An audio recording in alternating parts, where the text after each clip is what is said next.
something bad to us, we are going to do things to you that have never been done before.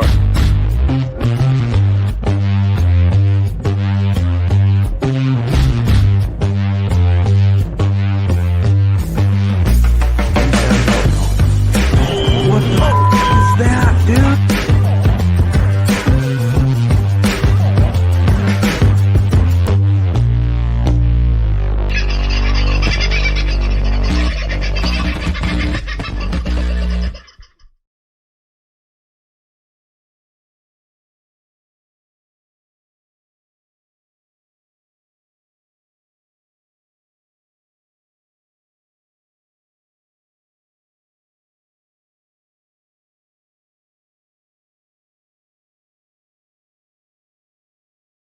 Shit, that went well, didn't it?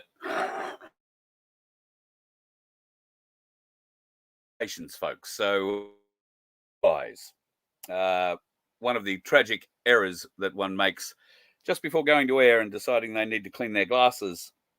Do you know how difficult it is to clean your glasses with a broken wrist? I got to tell you, it is a pain in the proverbial part of the thing that shouldn't have a pain. I guess I'll give you a wrist update. I have a new covering on my wrist, which is all quite hard. It's an exo something or something like an exoskeleton, they call it, and there is no plaster involved. So that was a little up for me today. I thought, oh, that's good. No plaster, no plaster. But then I actually spoke to a doctor who seems to know what the hell he's looking at when it comes to an x-ray. And that news, unfortunately, isn't as good. I have a compound, I don't know, they used a lot of very medical words. A fracture, he described it like if you're chopping a block of wood and you split that block of wood, you chop down on it, putting all the pressure from the top straight down through the wood. That's essentially what I have done, except my bone, being the wood, has not split. It is just developed, not two, as was originally my thought, but I have many multiple fractures down from the plate of my wrist down into my forearm. Not exactly sure what that means just yet. It may mean surgery. Just a bit unkeen on that. Why might I need surgery? Because while this is a wonderful thing, and I can take this off, I can have a shower and take it off, and it's waterproof as well, so I can leave it on. It's just turns more into a sort of a wetsuity kind of thing, and doesn't dry out if it's on your wrist properly. So I'll probably wind up taking it off for a shower. But in 4 weeks' time, which will now have to be 5 or 6 weeks' time, because when I said, the 2nd of December will be fine to come in and have more x-rays and see what's going on, it actually won't be, because on the 2nd of December, I will be somewhere between Echuca and Mount Gambier. So I won't be going back for that. So we'll have to wait until I get back to Queensland to have a bit of a look at it, and then we'll see what happens after that. So at this point in time, the biggest issue I'm going to face is that movement. Not that, but that. So the up and down floppy wrist kind of movement. I ain't going to have it. I'm going to need to do a lot of praying, literally. They're in the prayer motion and trying to push that wrist back and then forward as well. I did try it a little bit today while I was uncasted, if you like, and not terribly pleasant feelings all round. And he did ask me not to do it anymore, at least for another 4 weeks. So I won't do that for another 4 weeks. But we'll see what happens. X39 patches, much easier applied when removed. Put them on where exactly. I'm going to put one each side of where I need it. And we'll see whether or not it makes much of a life on there. Chaos, my sex life is ruined. Chaos, I have no sex life. So there's nothing to ruin. Life is good.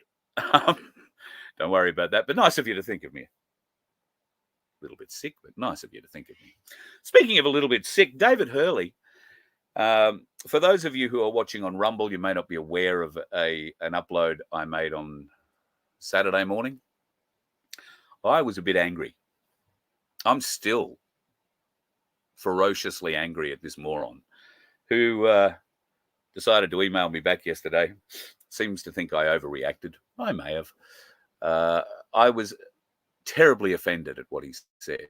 And I think anybody who could suggest such a thing has a very sick mind and has probably considered exactly what he, I don't know, humorously maybe, I don't think so, attempted to suggest I was doing. I'm not done with David Hurley, not by a long way. But I'm going to tell you exactly what's planned.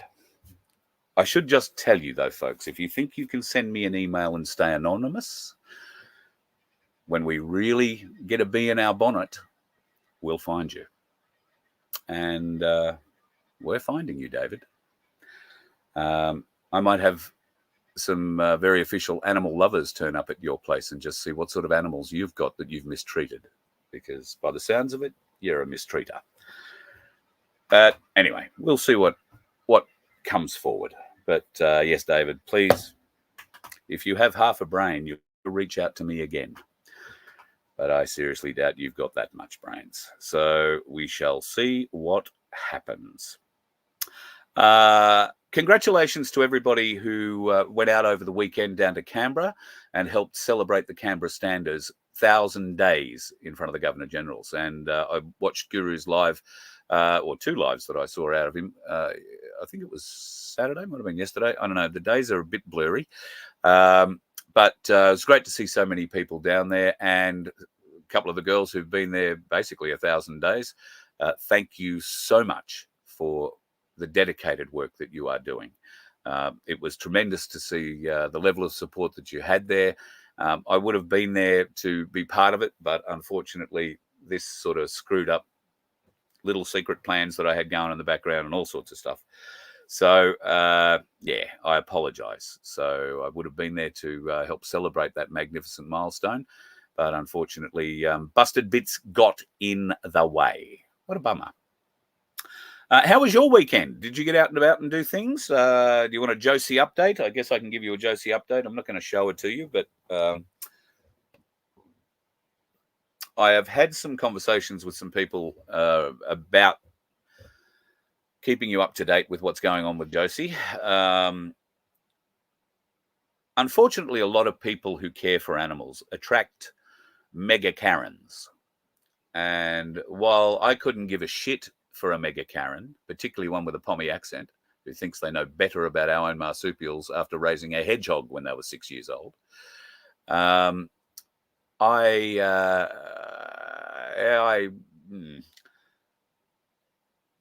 am going to show you more of Josie.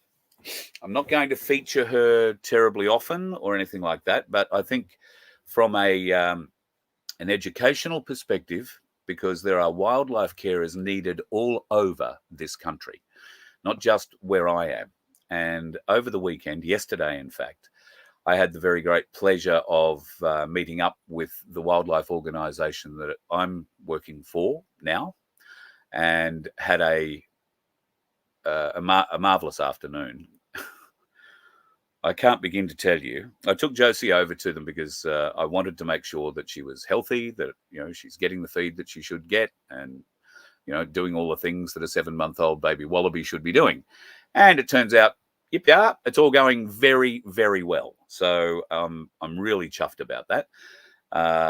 When we walked in, I don't know if any of you have ever had an experience like this, but when we walked in, there were 7 eastern grey kangaroo joeys in pouches, hanging or sitting in various parts of the lounge room. And Henry, a 8-month-old eastern grey, was just wandering around, coming over and meeting everybody. And I've got to say, quietest creche I've ever been in my life. Cats, dogs, people, the whole lot. But wow. Just a beautiful experience. These little ones have been torn from their mothers after road trauma. The mothers have been put down. So they've been looked after by this group, and this group is quite large, and they're split up into various sections. I'm very glad to be associated with them. They're wonderful people, a wealth of knowledge, and while I do have carer experience, can always do with more knowledge, can't you? So we had a great afternoon yesterday, and watch this space. A lot more planned. If you live in the southeast corner of Queensland, particularly around the Gold Coast or the hinterland, reach out to me. If you want to become a carer, if you want to help and be involved in caring for some of these animals, it's not just marsupials. And I've got to say, they are probably the pinnacle of the caring thing. And they're not easy. All right. I'm able to do it because I sit in this bus pretty much 24 hours a day. And the time where I can get away, the joey's asleep, so it's not much of a problem. A joey, particularly a baby joey the size I have, a wallaby, is a lot of work. It's a 24-hour-a-day commitment. It's like having a baby, because this baby needs to be cleaned. They, shit themselves. They wet themselves. You cannot leave their urine on them. You cannot leave their poo on them. It burns them. It gives them a skin allergy that can be quite bad. So much cleaning involved there, and much feeding involved.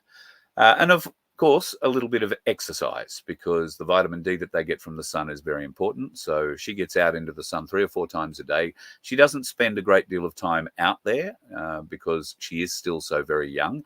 And at the moment, if she was with her mother, she would be in the pouch better than 70% of the time. So that's essentially what I'm trying to mimic here by keeping her in the pouch as much as she wants to be, which is pretty much the whole time. But she gets out. She gets 3 or 4, probably four goes in bright daylight during the day.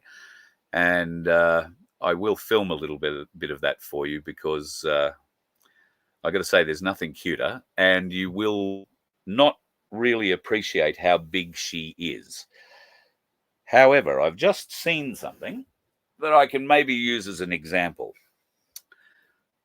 I'm holding a barbecue sauce bottle, a normal sized barbecue sauce bottle.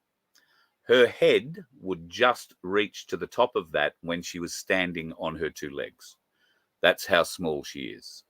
Tiny.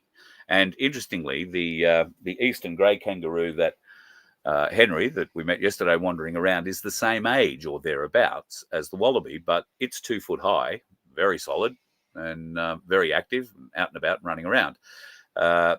These are not easy animals to look after. You need to, she can't get too far away from me in the bus, particularly as she tends to stay in her pouch all the time. So there are many other animals, though, that do require care in your area or in mine. And unfortunately, there seems to be a lack of carers in all areas, but particularly here in the southeast corner. On top of those gorgeous eastern greys that I saw yesterday in the lounge room, there were another 37 of them outside the house in various sort of pens, and that sounds like, oh, look, they're being kept. Well, they're only kept in pens while they're being medicated or being, looked after. And all of the other roos that are outside are larger roos, have been involved in road trauma or various other bits and pieces. Some have actually just, had accidents, broken legs or toes, or ripped toes off while they're hopping through the bush. I imagine something gets caught on a rock or between a bit of wood or something, I don't know. So they do have various different injuries and need various different levels of care. And macropods have a physiological system that is completely different to our own, as you would expect. But everything is different. Everything. And the strangest things, the most inconsequential things to you and I, can cause particularly small joeys great trauma. If they get their chest cold, they can catch a cold extremely easily. That cold will turn into pneumonia, and that will kill them. One little thing, shock, heat although noise isn't such a bad. The roos are curious, and this little one is now very alert and very awake when she's awake. Her ears are listening to everything, so we're really chuffed to see that she's doing so well. And like I say, I will bring you a little bit more content, whether it's on here on Voice of Freedom, or I might just post it up on FBN Media Channel, and we'll make it an animal husbandry thing so you can see what we're doing to try and help her at the moment. And going forward, what we'll try and do to help her. I've basically signed up to have her living with me for at least the next 6 months here in the bus. After that, she should be out of the pouch pretty much full time. We have a lot of other wallabies on the property here, and we're hoping that the mob will accept her into it. But once you've had a joey of this size, it tends to, like most animals, it'll identify and ident on you. So, as is the way with wallabies and kangaroos, they will follow you around, a bit like a dog. Don't know if they come when they're called, but it'll be exciting to watch. And I'm very excited to watch, and I'm very excited to help further. In fact, I'm now one of the dedicated pickup people for this area if there is a wildlife emergency. And as I left the property yesterday, 100 meters up the road, I get a phone call from one of the people here on this property saying, "Oh, look, on the Canungra notice board, somebody's hit a bird and they want to know if there's a wildlife carer anywhere." I know nothing about birds. All right. Absolutely nothing about birds. And I have nothing that I could use to treat a bird. But I went and got the bird. And I took it back to, let's call it Wildlife HQ, shall we? Or unless that's an copyright infringement. And they've got people who just look after birds in their organisation. So that little bird, which was a nested pigeon of some shape or form, had actually been caught in a chicken. Did you know this? This bird got caught in a chicken coop underneath a brood box in a chicken coop, and the chickens tried to kill it, tried to peck it to death. Chickens are omnivores. They eat meat. They'll eat other chicken. They eat eggs. They eat bloody anything. And they definitely wanted to go at this pigeon. So they'd done it a hell of a damage, and ulcer on its shoulder, lots of feathers plucked out of it, all sorts of things. So people with more knowledge on birds are currently looking after that one, and fingers crossed it will pull through too. But it doesn't really matter what you're into, reptiles, birds, everything needs a bit of care, and it's probably easier to start off with something that is a little bit. I started off with the easiest things, right? I started off with the absolute easiest things to care for. Snakes. They're not. They have their own, you've got to have the correct temperatures. You've got to have a bit of knowledge about what their skin does. You've got to have, there's a fair bit to that too. But at the end of the day, once you've given them a needle, got the vitamins into them, had to shed them on many occasions because there's been damage to the skin. The easiest way to get rid of that is to shed a snake, and a shot of vitamin D, I think vitamin B will do that, induce a shed. So if you don't mind reptiles, there are many reptiles. Don't have to be snakes. They can be, bearded lizards, water dragons, beautiful little sugar gliders, the most stunning little sugar gliders. And we actually have some of these pygmy gliders on the property here. Tiny, tiny things, like mice with wings. But they are absolutely beautiful. End up needing to be in care as well. We have koalas on the property. There are koalas around, and there are plenty of koala carers because they get hit as well. Once again, you're looking at the pointy end of the spear at that, and you are not going to be handed a koala or a kangaroo to look after if you've got no experience. So bear that in mind. But you will get one because there are plenty going around, unfortunately. What you do need to do is raise your level of knowledge. And if you are in the southeast corner, watch this space. We will have you out to the property and do some education out here to help get a few more carers on the ground and hopefully ease the burden of the many people in this organisation that I've joined. And I'm not mentioning their name because of these mega Karens. I'm not the slightest bit concerned about mega Karens. Come at me. You'll be in for a very big shock. But our main goal is to just rehabilitate, make sure that these animals are healthy and can go back into the wild full time if that is possible. If not, then between this property and others that we have access to, we will be able to give these animals a home that will be reasonably secure for the rest of their lives and have a lot of area to run around on. They'll essentially be wild, but they'll have somewhere they can come and get behind a fence if they're feeling a bit threatened by it all. And that's essentially what I saw yesterday. These folks who have the 30 plus odd roos out the back, some of them are in there full time at the moment. Others go in and out pretty much as they choose and will go away for 3 or 4 days, come back, spend a week behind the cage because there's less anxiety when they're back inside the pen.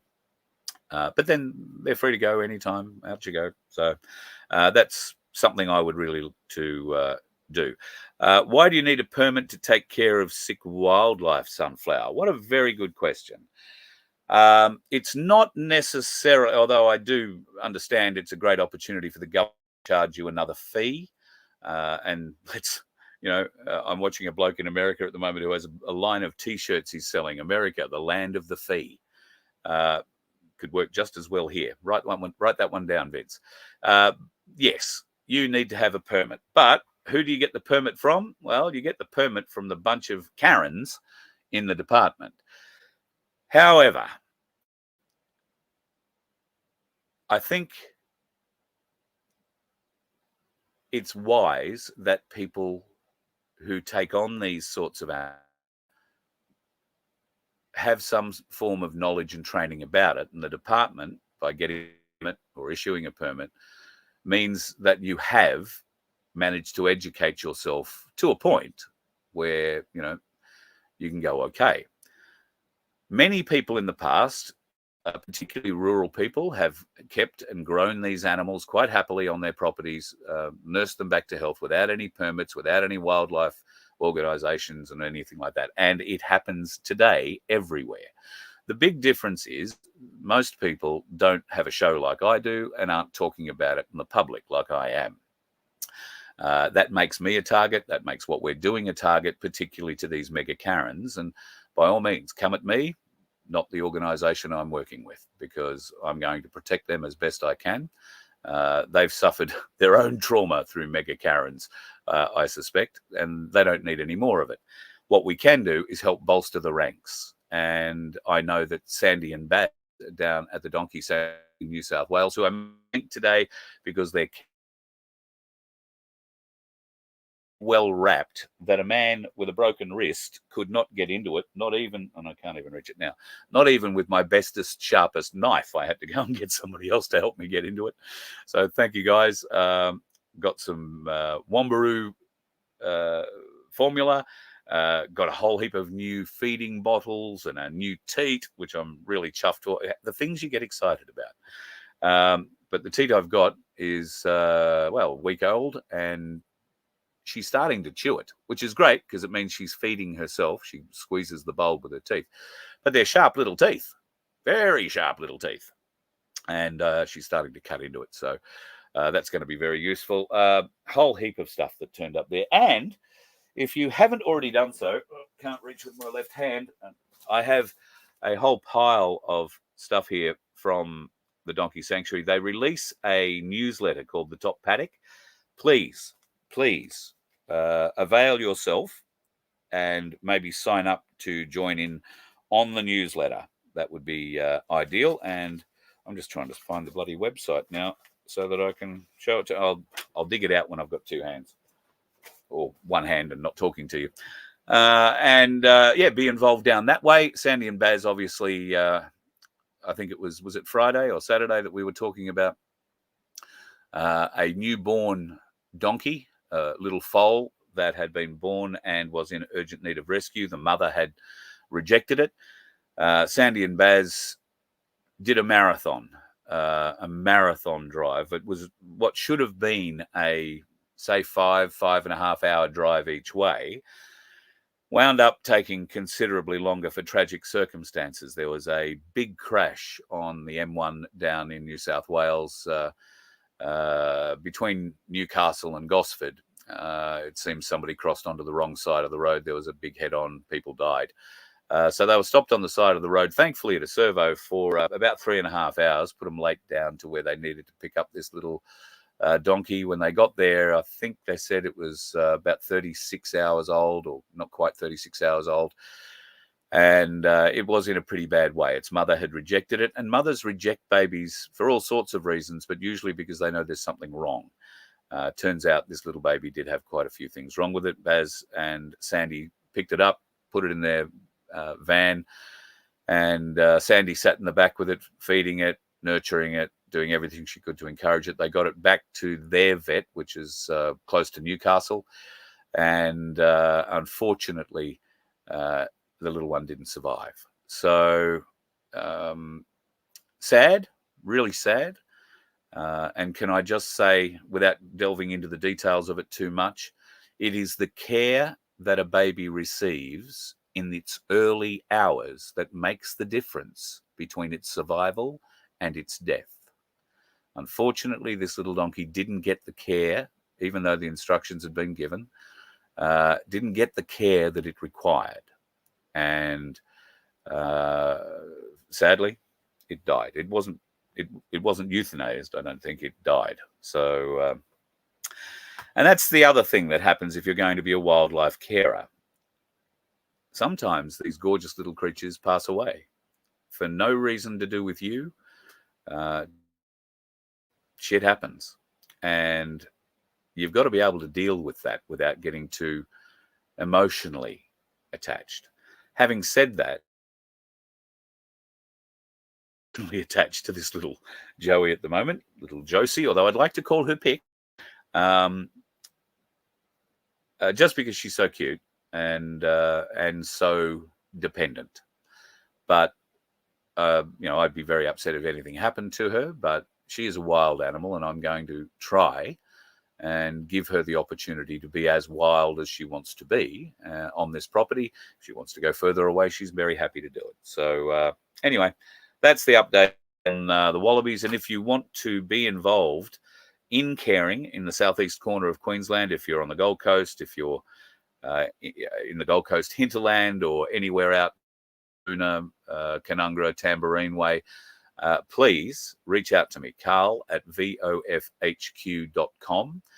Express your interest. Give me a number that I can call you on, and I will advise you when we get ourselves together here, and we'll have a quite possibly a very large weekend of educational stuff that we can put on here at the property. So it'll be a great opportunity. Speaking of the property, if you are one of the many folks who are struggling at the moment, who are living on the road, you've got a caravan or a mobile home or something, watch this space. We may have something you could be interested in the not too distant future. It will be for next year, probably January onwards.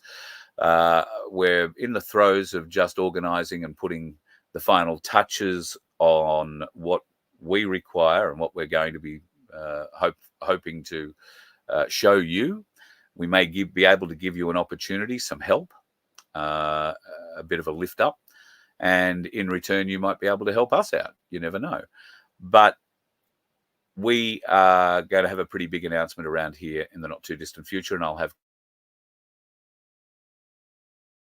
community members here, I think, together one night to have a little bit of a chat about what exactly is planned. But if you are living on the road, if you're living it rough, we might be able to help you out with something coming up in the not too distant future. It should be quite exciting.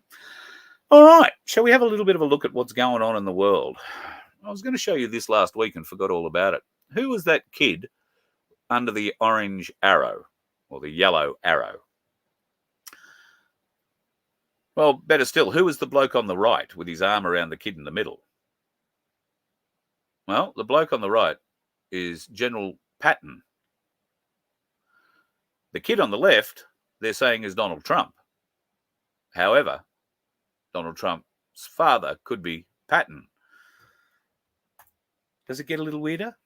I mean, that's been going around for a while, but that's the only picture I've ever seen of it. So I thought I'd throw that out just as a fun beginning for the evening. Here's another fun one. If you happen to be going to California, don't get sick. Mask mandates are returning, and they are predominantly for the health field. So particularly aged care services, but any medical facility and any workers inside that facility have to be wearing masks from now, as it's coming into the cold season. So they don't want their people spreading or catching colds, apparently. There's been no mention of the spicy cough or anything other, but they are mandated to be worn again. So take that from what you will. There is likely to be more of that coming out around other parts of the world. Donald Trump and that joke of a thing that's running for the presidency as well have been out and about today, overnight, and I dare say a little more overnight tonight, to try and shore up votes in the swing states, the big swing states in the American presidential election. Now, that's going to take place overnight tomorrow night. Wednesday, we'll start getting our answers from about 11 o'clock in the morning. I might be going to a watch party, which I've never been to before in my life, but I might head up to Brisbane. I've been invited to a watch party up there with Birchall, who was on the show a few weeks ago. Might be interesting to sit down amongst those sorts of folks and get a bit of a glean on what they're seeing out of this whole process. Moving to the process, well,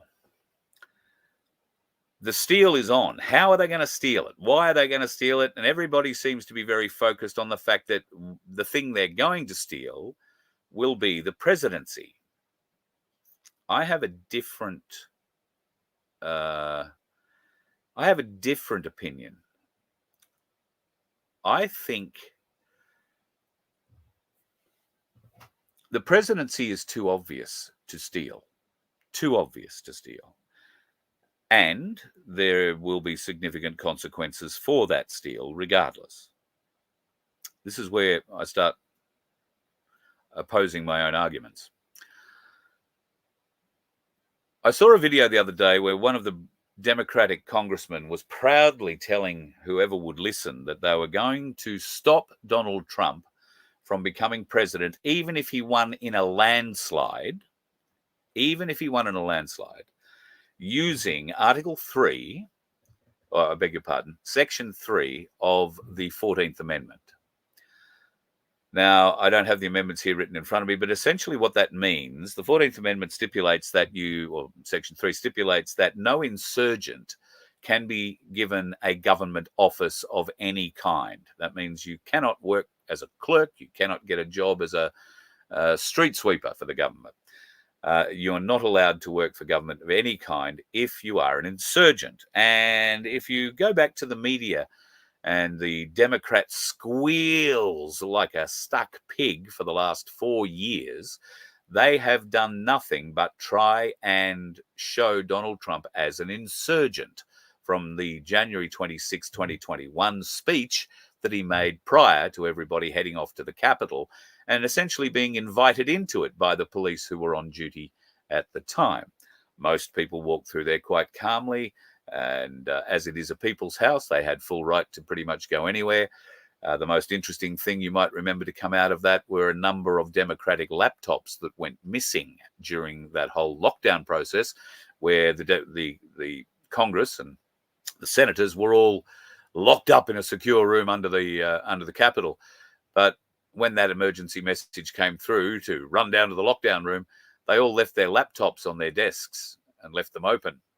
And all of those laptops got stolen, including Nancy Pelosi's, Schiff's, and others. More of that to come, I think you will find. So what do we think that could be, yes, that could be the plan, to use the 14th Amendment, Section 3, to name Trump as an insurgent and therefore block him from taking any government office. Now, the only way that the Democrats could achieve that is if they win the balance of power. Now, at the moment, the Republicans have the balance of power in both houses in the Congress. Half of that group is up for election this week, or up for re-election. What if the steal isn't to steal the presidency, but the steal is to steal the majority in the Congress? Because with the majority in the Congress, they could, and by the sounds of it will, use the 14th Amendment, Section 3, to stop Donald Trump, the duly landslide elected, let me be premonition, the landslide elected Donald Trump would be stopped in his tracks by a hostile Congress that refused to allow him to take office because he's an insurgent. What evidence is there of his insurgency? None. But if the Democrats have control, it won't matter. It won't matter. So does that give you something of an interesting view on how they're going to try and steal this election? And have you ever wondered how they're going to use all those illegal aliens that they've imported over their southern border to help them steal it? Well, thankfully, somebody found out. I found the source of exactly where all these illegals are getting put on the voter rolls, and it's going to be made public very, very soon. And I'll tell you right now where it is. And it's an organization called the Electronic Registration Information Center. It's led by a guy named David Becker, who was involved in a scandal while he was a U.S. attorney, and he essentially contacted the city of Boston while he worked for the DOJ, and the DOJ sued Boston over voting rights, claiming that he would help them get out of it. He then worked for PFAW, the People for the American Way, a far-left organization. Then he went on to work for Pew. And with George Soros' money, he created an organization called the Electronic Registration Information Center, which is known as ERIC. And then ERIC contracts with the states to get your DMV records, all that sensitive data that nobody else can get, that's protected under the Driver's Privacy Protection Act. That's where they're finding out the ineligible voters. That's where they're finding out who in the state isn't registered to vote. And their membership agreement prohibits you from disclosing to them who is or is not a citizen. So you send all the information to people that live there. Don't tell them if they're citizens or not. And they pump those names onto the voter rolls, and then they circulate it back. And then they give it to the other organization David Becker found, which is the Center for Election Innovation and Research, which is the recipient of all those Zucker bucks from back in 2020. How's that? So they're onto it.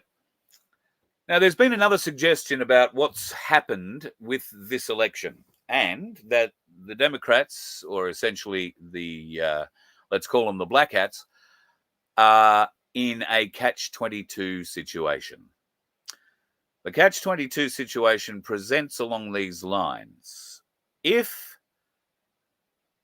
they try and steal the presidential election, be that the presidential election or the numbers in Congress, they will all be arrested and exposed for that fraud that they are committing. But they are at a point now where they are absolutely apoplectic about losing power, and they will do just about, I don't think they will do anything to try and maintain that. The other side of the catch-22 coin is, if Donald Trump is elected and the power remains with the Republicans in the Congress, then they're going to come after them all anyway, because they will have the numbers and the power to expose everything, that all the information that has been gathered over the last, particularly 4 years, but 8 and longer. Some of that information dates back many, many, many years. Some would suggest it dates back to a very dark day in Dallas. If you haven't seen this video, I want you to watch the driver very closely.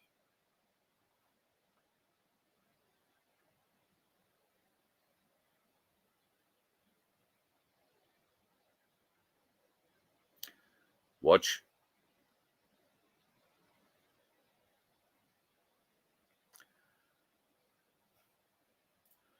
Not terribly clear? Try this.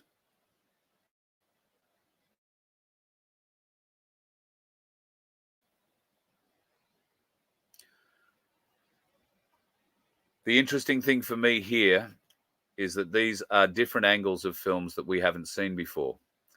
Some will say, oh, that's the Zabruta film. Well, it might be, but this is the unedited version. Did you see that? Did you see the driver?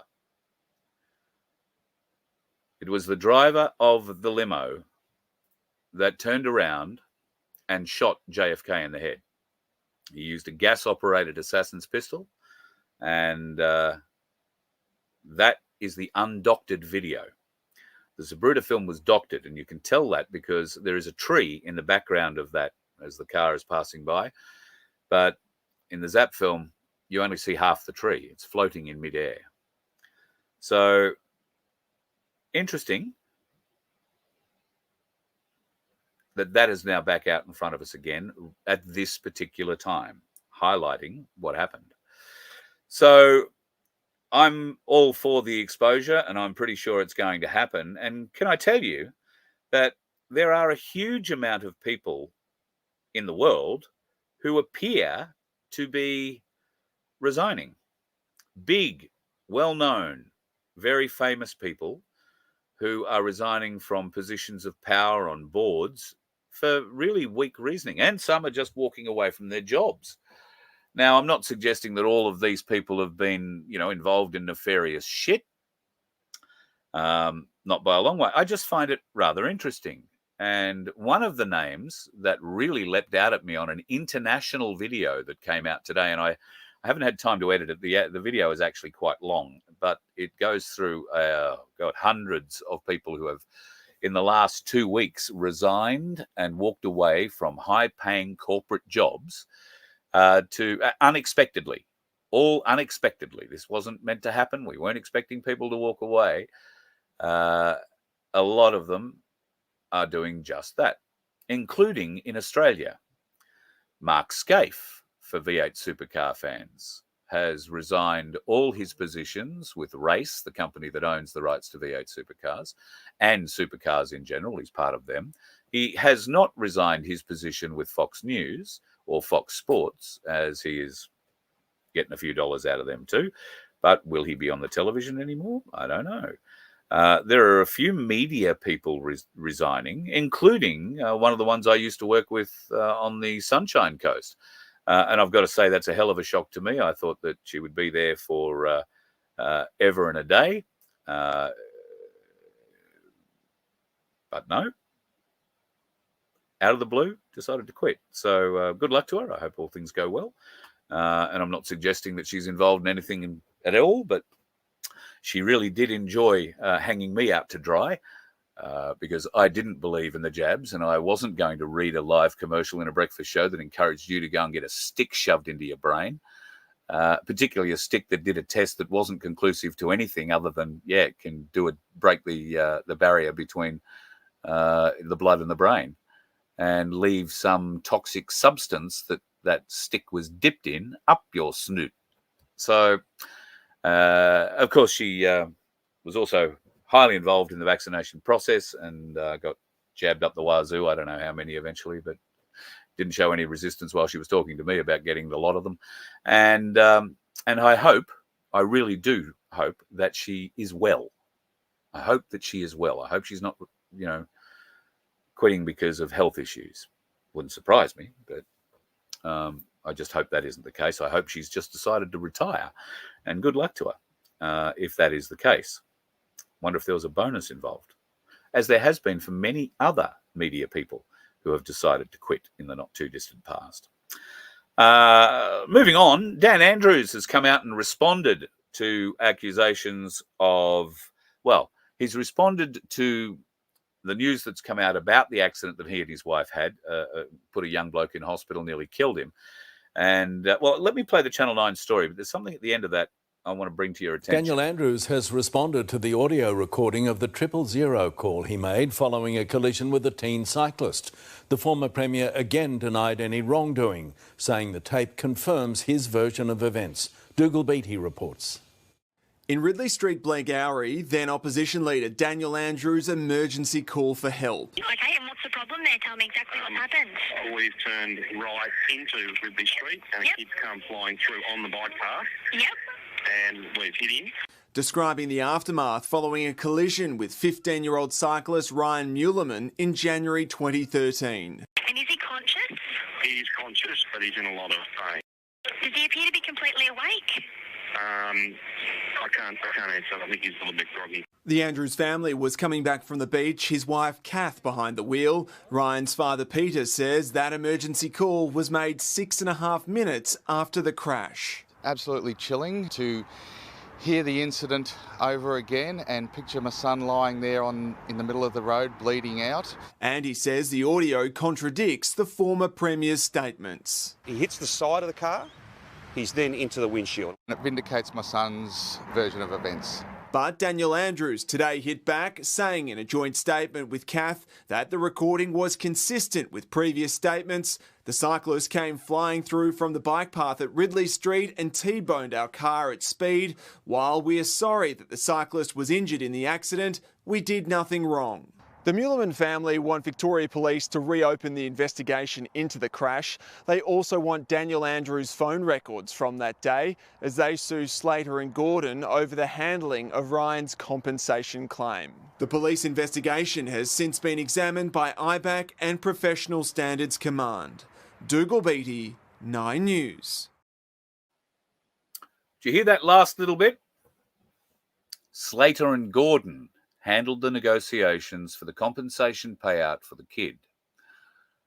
Who else used to work for Slater and Gordon? The red-headed clown. It's lucky that Slater and Gordon still exist because the red-headed clown exposed them in a fraudulent manner to significant charges. And they managed to get rid of her, and Slater and Gordon have been the lawyers of choice for many unions over the years. Of course, they're the ambulance chasers, as we all know. But they have been nothing but the lead support lawyers for the Labor Party since well before the red-headed clown joined them, when she was a university student struggling, trying to be a lawyer. There is a lot of nefarious shit that's gone on with Slater and Gordon and the red-headed clown, but this is an indication of potentially some malpractice again by Slater and Gordon, because the compensation payout was not particularly high. I think it was about $80,000. And the kid nearly died, has ongoing issues, I'm led to believe. So he's quite a bit older now, obviously in his early 20s. Mrs. Andrews, the driver of the car, was not breath tested. There was 6.5 minute delay between the accident and the Andrews actually ringing for emergency services. Why was there that delay? What happened in that delay? Was anybody there during that time to witness what Daniel and his wife were doing to try and help this kid? Or were they building a story, a concoction?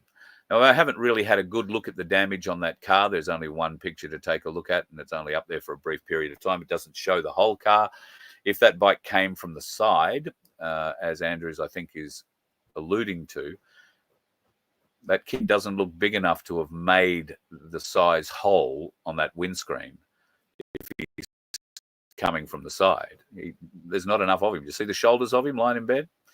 Not enough of him to make that big a hole. That kid was hit pretty much from the front right-hand corner, I reckon. But I'm not an accident investigator. And thankfully, Dan Andrews didn't have to get any accident investigators out there to fix it. He just shuffled the car off under an insurance claim and got it fixed the next day. Had a few chats with his mates at Slater and Gordon. Yeah, pay the kid out, but not much. and went from there. And I think Slater and Gordon would have not sued Daniel Andrews. It would have been TAC, the Traffic Accident Commission, where payments are usually made from. I could be wrong there, but yeah. So Dan Andrews is still making the news. I wonder just how much mental health support he could give that young man now that he's the mental health for youth support person. Yeah, horrible. Interesting news about Diddy coming out. Aaron Carter, successful little musician. Rumors are circulating that Aaron Carter was killed right before he was about to expose what happened at P. Diddy's sex trafficking parties, where he was a childhood victim of drug abuse and rape. Aaron Carter released albums under the Sony Music label, which is a parent company of P. Diddy's Bad Boy Records. It's also the same company owned by Mariah Carey's ex-husband. And we all know how screwed up she is, don't we? There's more. Here's a bunch of people that might be looking at themselves in the mirror and giving themselves a considerably strained and worried look, because anybody who's been associated with this bastard is going down, which I think is exciting. I was going to go into Southport Court today. I received a very interesting picture. Now, I don't know whether or not the picture is real, and that's why I planned to go into the court today after I'd had this arm looked at, but something happened, meant I had to come back out to the property pretty quick, so I did, and didn't get there. However, if you happen to be going to the Southport Court at all, would you have a look at who is supplying the Wi-Fi? JAG Corporate, JAG Judicial, the military, US Navy, maritime law.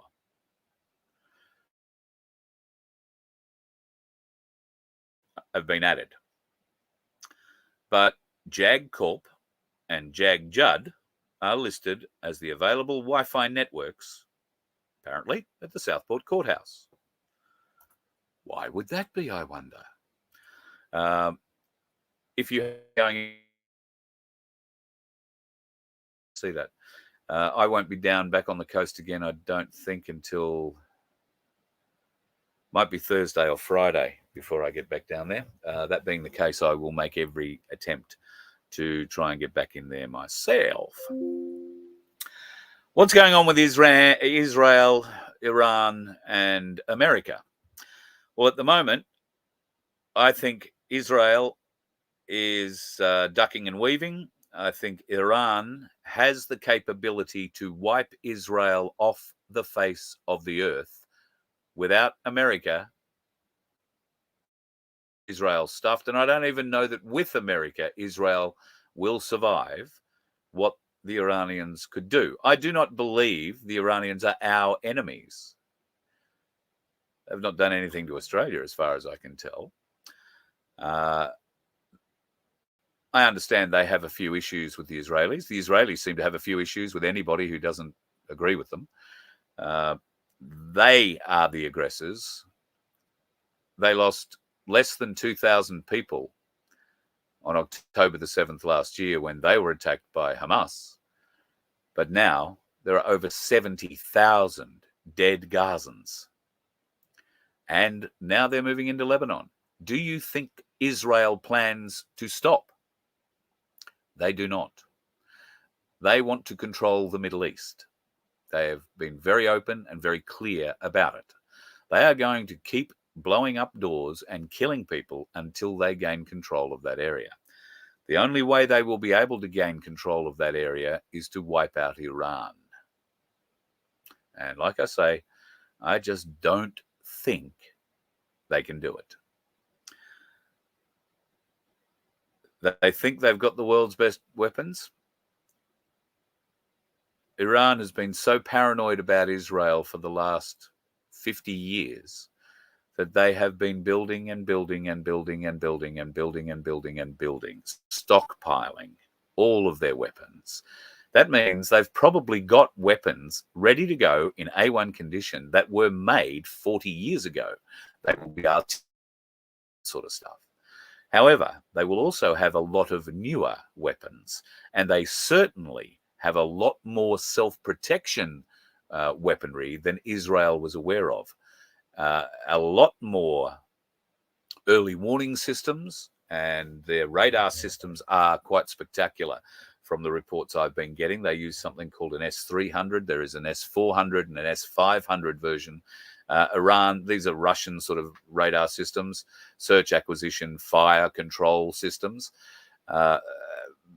The Iranians have not necessarily purchased or bought the Russian derivatives of this. They have re-engineered and made their own, but they are based on the same sort of stuff that the Russians use.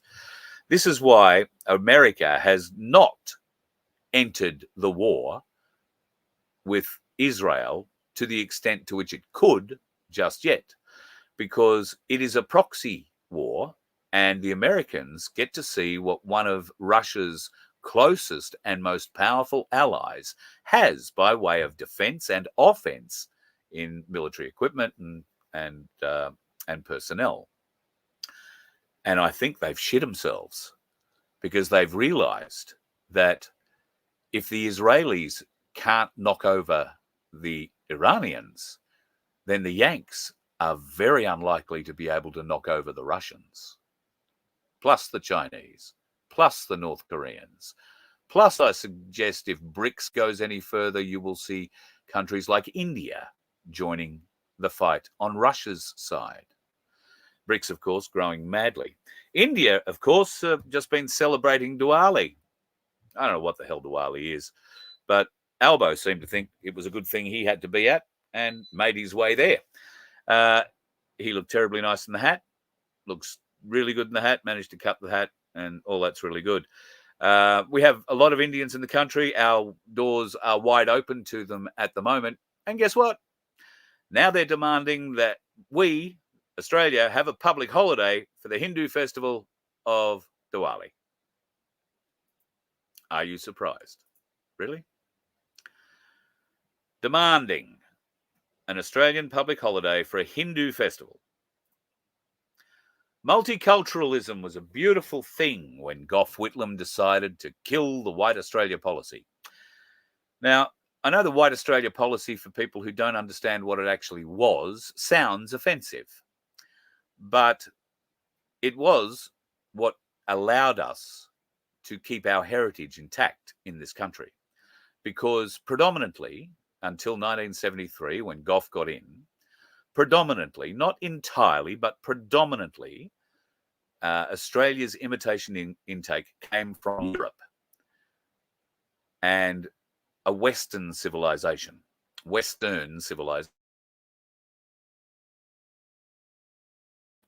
Multiculturalism, a great buzzword. Gough Whitlam came in, killed the White Australia policy, which meant then that our doors were flung open to anyone from anywhere.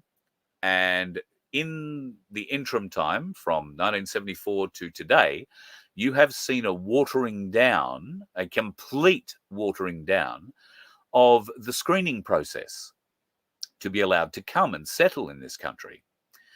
Now, why are we basically throwing our doors open to Indians? Well, there are a lot of Indians. There are a lot of cashed up Indians. The middle class in India is quite wealthy and reasonably large. It's nowhere near as large as the poor class, but we're not getting the poor ones. They can't afford to come over here and spend $700,000 on a 300 square metre block of land and help keep the housing prices in Sydney on the rise, as we showed last week. We are importing Uber drivers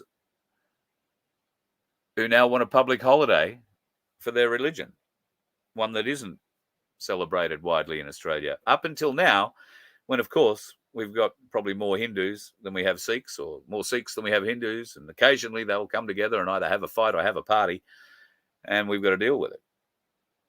I find the whole thing really quite disturbing, that our culture is being wasted away, being torn away from us. So I don't know what we can do about it. I don't know that government is the solution, because, you get rid of Albo and you get the other dickhead in. Is it going to change? Are they going to stop throwing the gates open here in Australia and allowing pretty much anyone, as long as they've got a pocket full of money, to come to the country? Well, I hope so. I really, really hope so. But we all live in hope, and sometimes it just falls flat on its ass. I'm going to leave you tonight with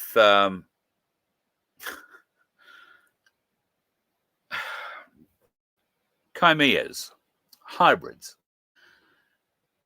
If you've been following the black hat, deep state, white hat story for the last God knows how many years, you will be aware that there have been reports that the black hat scientists have been experimenting and crossing genes, creating hybrids of humans, animals, all sorts of different things. They are called chimeras.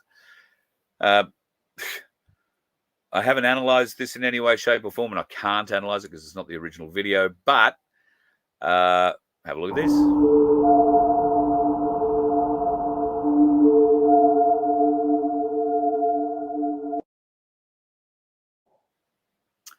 Caught on a ring cam.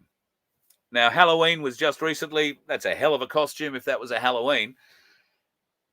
But what if it wasn't? There are reports coming out saying that the white hat soldiers have been battling these chimeras, and there are many of them, not just in that sort of shape. I have heard of human pig, human horse, human goat variants. In fact, oh God, there is a Disney movie, Percy Jackson and the Olympus, something or other. This is where a kid realizes at some point that he's the son of one of the gods. Can't remember which one, and winds up at a school basically full of chimeras. His best mate is a goat, or a chimera goat crossed with a human. So, are they telegraphing what we've got? Maybe so. Apparently, these things have all been let loose on the world because the deep state are in a deep fit of panic. It was planned to use these to shepherd our imaginations into certain areas, but that required money, control, and all those sorts of things that the white hats have removed from the deep state. So as an act of urgency and probably one of their last acts to try and kill as many people as possible, they send out these horrible bloody creations. Should they actually exist? I've never seen one personally, hold my hand up to that. But the story is that they feed on fear. They will attack you. If you see one, get away from it. They're attracted to light. One of the more interesting points that I thought to try and protect yourself from this that I saw today was to cover your window foil. I thought because they are attracted to light. Don't let the light out of your house because they'll come to your house. They are not supernatural, but they are not easily killed. Why? Because they're interdimensional, is what they're saying. So there's a sort of a phasing in and a phasing out of their physicality. I don't know. There's some weird shit stories going on in the world, but I thought I'd give you that one to let you sleep well with. Chimeras. Or not. Who knows? I'll just slip back, have a bit of a quick glance. Oh, thank you for somebody. Thank you for the donation or the sticker. Latimus, is that how I say it? Thank you. I really appreciate that. That's very generous of you and very needed. Thank you very much. Feed it with Pal. No, I'm not going to feed. I am not feeding the wallaby Pal, nor am I turning it into Pal. I did, however, find out something over the weekend that stressed me greatly about the RSPCA. Can I ask you folks,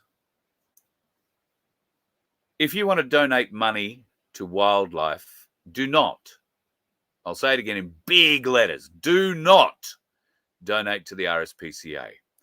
Sandy and Baz will tell you a story, I think it was of over 100 donkeys that were left to the sanctuary. Well, the sanctuary needed to get them because there was nowhere else for them to go.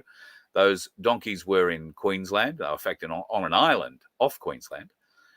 The owner of them passed away, but he was an owner of some means and had left over $1 million for their care. The sanctuary was contacted directly, and because they were in another place in New South Wales, they liaised with the RSPCA to get those donkeys out. I'll let Sandy tell that story when we catch up with her, but let's say she got the donkeys and got none of the money. I've heard more stories about that over the weekend, that people who thought they were donating money to organisations to look after their animals have been led astray. So I want to tell you that if you leave money to look after animals in your will, all right, and listen closely to this, if you are leaving money to look after any animals that you may have after you pass, you must stipulate that no money is to go to the RSPCA. If you do not stipulate that the money must not go to the RSPCA, then the RSPCA will take whoever you nominated to get that money to court, and they will win because of the corrupt system behind it. Now, in Queensland, that system involves SPUR, the penalty enforcement agency that will take everything you own, your license and everything else, so that they can recover a cost of a fine, usually issued unlawfully and illegally, against you. This is a corporation. It has no legislative power and is not recognised by anything other than silly people who believe you've got to pay the fine, or they'll take your license off you. Another fee. Why do you need a license to drive? You know, I got threatened a little while back. Oh, we'll take your license off you. You won't be able to drive. I said, no, I can drive okay. Just because you take the plastic doesn't mean I forget how to drive. I'm a responsible driver. All good. Oh, but there's all these laws and regulations. Oh, yeah, well, yeah. There is that. But it's just a grab for money. So the RSPCA, on top of grabbing your money, if you do not stipulate that you do not want them to get it, I have also found out, have a rather interesting practice when they are called to the scene of a road trauma with an animal. Doesn't really matter what animal, but let's use kangaroos, wallabies, koalas as the examples, because aside from birds, by and large, that is what is knocked over on our roads.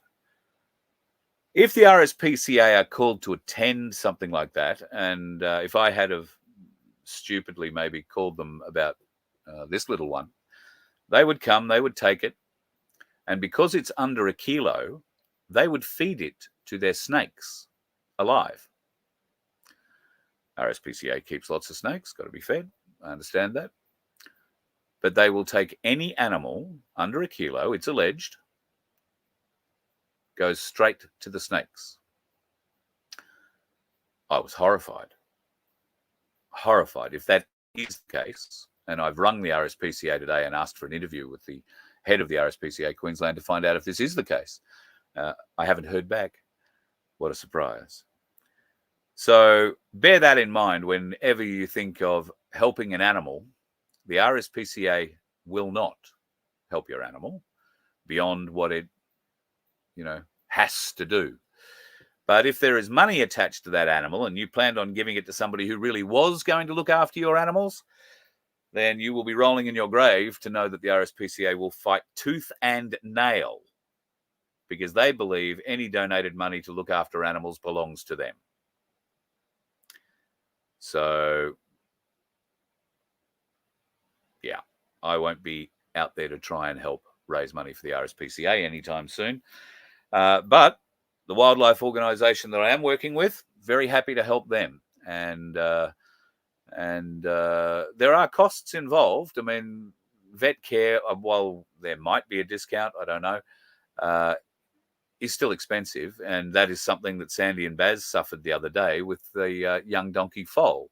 Now, they travelled 5.5 hours down, 5.5 hours back. The person who rang them and said, "Oh, I've got this donkey," didn't offer them 1 cent for their fuel money or anything else. There was a vet bill incurred trying to keep this young thing alive, and Baz and Sandy have to pay that. And of course, it passed away, so I don't know what sort of. Oh, they may well take it out and bury it on the property. I suppose that would be the cheapest and easiest way for them.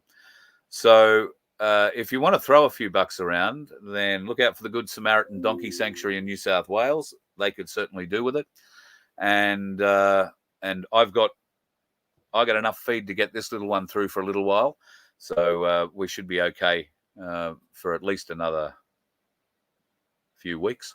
And I'm going to buy some more next week. So we'll be okay with her here for a while. But if you do want to help out Sandy and Baz, then the Good Samaritan Donkey Sanctuary in New South Wales, you can find their email address and shout out to them. They are two of the most amazing people. They do this for the love of it. They drive all up and down the eastern seaboard of Australia to save donkeys who have either been left behind after their owners have passed, and that's a lot of what happens. Some of them lose their partner donkey and get a bit cranky and occasionally get aggressive. Some of them, like what happened last week, pregnant and for whatever reason reject their foal. That foal needs to be looked after, and God knows we'd love to have a foal at the sanctuary. God, would we love to have a foal at the donkey sanctuary. But we shall see what happens. So if you can help Baz and Sandy out, I'd really appreciate it. And if you want to join us at Voice of Freedom, thank you to the people who have signed up. We've had a few over the weekend. Clearly, my rant against that nuttard that really upset me, David Hurley. And it's not that David Hurley. If it had been that David Hurley, the abuse would have been much worse. And there would have been a lot of references to high heel and skirts. But no, this David Hurley that insulted me beyond belief isn't that David Hurley. And I guess there's small mercies in everything. So we may have excited a few people to join the membership at vofhq.com over the weekend. With that, thank you to those folks who have signed up there. You can join from as little as $1.25, I think it is, a week. And every little bit helps to keep us going, doing what we're doing. And we couldn't do it without you. It is that simple. Oh, look at that. I've been going an hour and a quarter, too much ranting, and we'll see how we go. Tomorrow, might do a little live from a place I think I'm going to be at in the afternoon. So we'll see what happens. Depending on how long I am there, will depend on whether or not there is a show at my time, 6:30 tomorrow night. We'll play the game, see what happens. But if I'm not going to be on, rest assured, I will make a announcement off the phone, which will go to the VOF channel. And hopefully Vince will see that and post it up on the Rumble, so you'll get an idea what's going on.